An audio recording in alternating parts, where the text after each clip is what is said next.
इस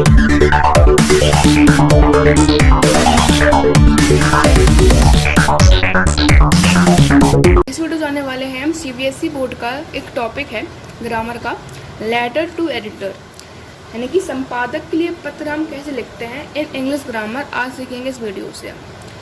तो देखो, किसी भी लेटर लिखने के लिए आपको 3 चीज़ आनी चाहिए। पहला होता है आपका फॉर्मेट, दूसरा होता है इंट्रोडक्शन, तीसरा होता है कंक्लूजन। ठीक है, पहले आप उसका इंट्रोडक्शन दीजिए, उसके बाद फॉर्मेट, उसके बाद कंक्लूजन।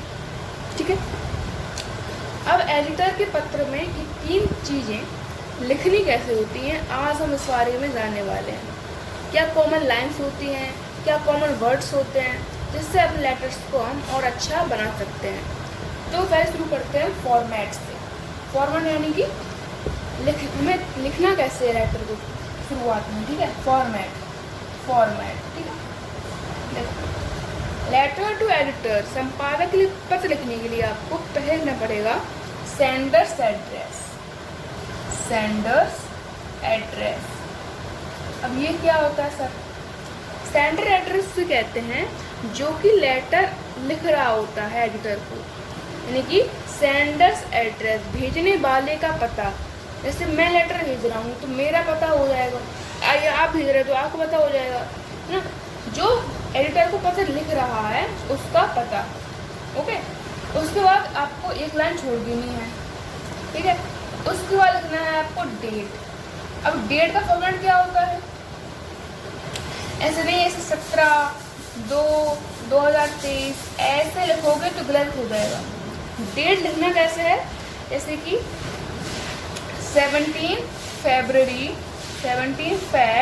2023, मान लो ये डेट है, सपोज करो ये डेट है, तो आपको 17 मंथ का नहीं लिखना है, फेब मंथ, जुलाई, अगस्त जो भी हो, और फिर आपको यह लिखना है। डेट अगर ऐसे हो गया तो वो रॉन्ग मानी जाएगी। रॉन्ग डेट आपको कैसे लिखना है? 17 फरवरी या फिर कोई सा भी मंथ हो, जुलाई, अगस्त, सितंबर, अक्टूबर, नवंबर, दिसंबर, वो लिख देना है आपको। और फिर ईयर, जो भी ईयर हो रिस्पेक्टिव, वो लिख देना है आपको। ठीक है, डेट लिख लिया आपने, उसको छोड़ देना है आपको एक लाइन। लाइन के बाद आपको क्या लिखना है? Receiver address. ये क्या होता है सर? रिसीवर एड्रेस यानी कि एडिटर का पता, यानी कि जो आपके लेटर को रिसीव करने वाला है उसका एड्रेस, यानी कि एडिटर का एड्रेस, जो कि प्रोबेबली 100%, 99.9% आपके एक क्वेश्चन पेपर में दिया रखा होता है। ठीक है, अच्छा जी। अब इसके बाद फिर एक लाइन छोड़ना है आपको। ठीक है, और आप फिर क्या लिखना है? सब्जेक्ट क्या होता है? आप लेटर किसके बारे में लिख रहे हो, है ना? क्या प्रॉब्लम हो चुकी है, फिर क्या आपको नया करना है, तो जिसके लिए आपको पत्र लिखना पड़ रहा है, उसी पूरे प्रॉब्लम का एक छोटा सा टाइटल, जिसे कहते हो आप स्टोरी में टाइटल, वैसे उसको कहते हैं हम सब्जेक्ट। ठीक है, सब्जेक्ट लिखने के बाद आपको छोड़ देना है एक छोटी सी लाइन। ठीक है, उसके बाद आपको लिखना है लास्ट स्टेप में, फॉर्मेट खत्म हो जाएगा आपका, जो कि होता है सैल्यूटेशन। इसका मतलब क्या होता है?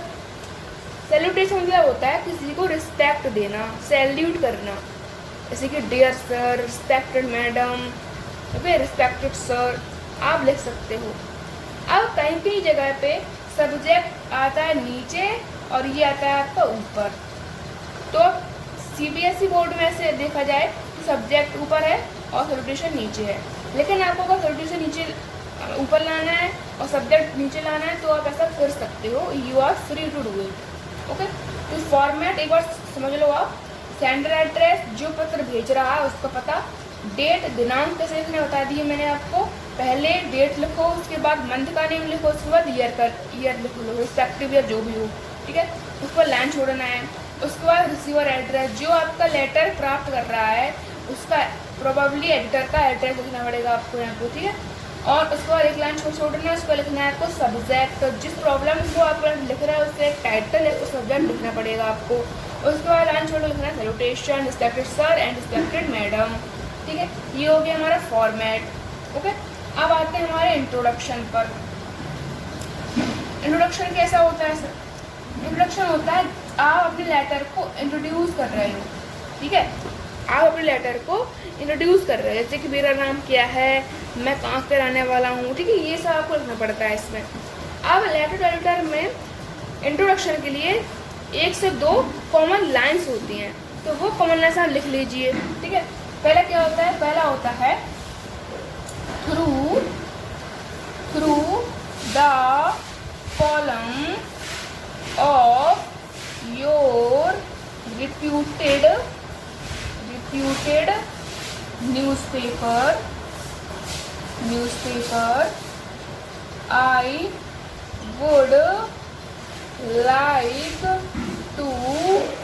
draw your kind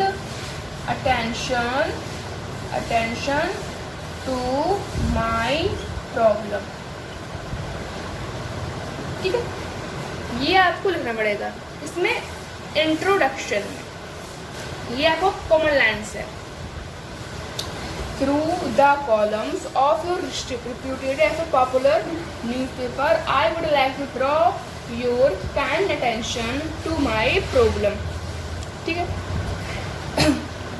इसका मतलब क्या होता है, आपके पॉपुलर न्यूज़पेपर के कॉलम्स यानी कि आपके न्यूज़पेपर के हेडलाइंस के द्वारा मैं आपकी दयालु जो अटेंशन है वो मेरी समस्या के लिए मैं आपका जो अटेंशन है वो प्राप्त करना चाहूँगा।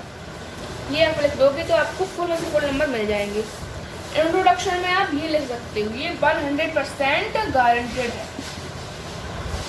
ठीक है, क्योंकि ये ऑफिशियली CBSE ने भी बताया है कि आप इंट्रोडक्शन में ये लाइन्स यूज कर सकते हो, ठीक है।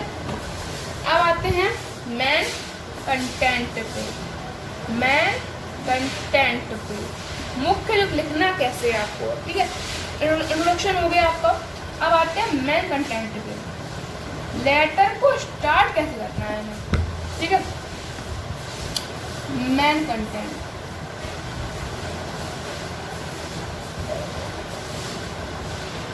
तो देखो मेन कंटेंट लिखने के लिए आपको करना क्या होता है, कुछ ही करना होता है, आराम बैठना है और अपने लेटर को पढ़ना है। ऐसे क्वेश्चन आपका आया है, आपको आपके जो मोहल्ले में वाटर शॉर्टेज हो गई है, ठीक है, और इस वजह से आपके घर में मतलब पानी नहीं आ रहा है, बच्चे नहा नहीं पा रहे हैं, बच्चे स्कूल नहीं जा पा रहे हैं, तो मतलब आपको दे रखा है इस क्वेश्चन, ठीक है। आपको करना है क्या है, क्वेश्चन को अच्छे से पढ़ना है। पढ़ने के बाद आपको ये देखना है कि प्रॉब्लम्स क्या क्या है मेरे सिटी में, मेरे मोहल्ले में, है ना, मेरे रेसिडेंट में। आपने वो पढ़ लिया, अब देखो कैसे लिखना है आपको।